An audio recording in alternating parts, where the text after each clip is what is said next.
अगर आप दिल्ली वासी हैं तो ये खबर आपके लिए बेहद ही जरूरी है, क्योंकि ये आपके जेब पर सीधा असर डाल सकती है। दिल्ली में बिजली की दरें अब बढ़ने जा रही हैं। सुप्रीम कोर्ट ने दिल्ली में बिजली की दरें बढ़ाने की मंजूरी दे दी है।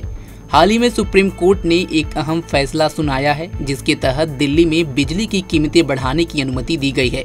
लेकिन कोर्ट ने यह भी साफ कर दिया है कि यह बढ़ोतरी वाजिब और किफ़ायती होनी चाहिए।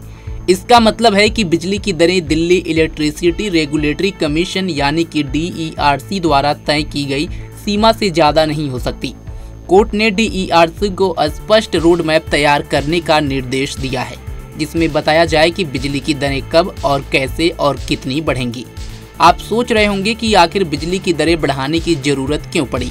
दरअसल दिल्ली की बिजली वितरण कंपनियों जैसे BSES यमुना, BSES राजधानी और Tata power Delhi distribution limited ने लंबे समय से बकाया भुगतान को लेकर सुप्रीम कोर्ट में याचिका दायर की थी।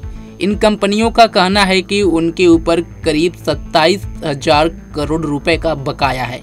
सुप्रीम कोर्ट ने इन कंपनियों को राहत देते हुए यह बकाया 3 से 4 साल में चुकाने का आदेश दिया है और इस बकाये की भरपाई का बोझ अब उपभोक्ताओं पर पड़ सकता है।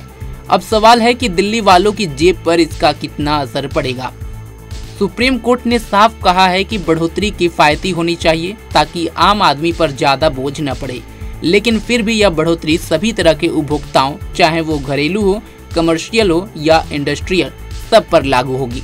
यानी आपका अगला बिजली बिल थोड़ा भारी हो सकता है। गर्मियों में AC और कूलर इस्तेमाल बढ़ने से बिजली पहले ही आसमान छू रहा है और अब ये नई बढ़ोतरी। दिलचस्प बात यह है कि इस फैसले का असर सिर्फ दिल्ली तक सीमित नहीं रहेगा। सुप्रीम कोर्ट ने उन सभी राज्यों को नोटिस जारी किया है जहां बिजली वितरण कंपनियों का बकाया लंबित है। इसका मतलब है कि अगले कुछ सालों में देश के कई हिस्सों में बिजली की दरें बढ़ सकती हैं। तो ये सिर्फ दिल्ली की कहानी नहीं, बल्कि पूरे देश की बिजली की कीमतों पर असर डालने वाला फैसला हो सकता है।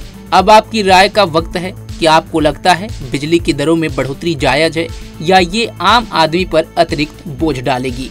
नीचे कमेंट बॉक्स में हमें अपनी राय जरूर दें। फिलहाल अभी के लिए बस इतना ही। देश दुनिया की तमाम खबरों के लिए जुड़े रहें हमारे साथ और देखते रहें punjabkesari.com। धन्यवाद।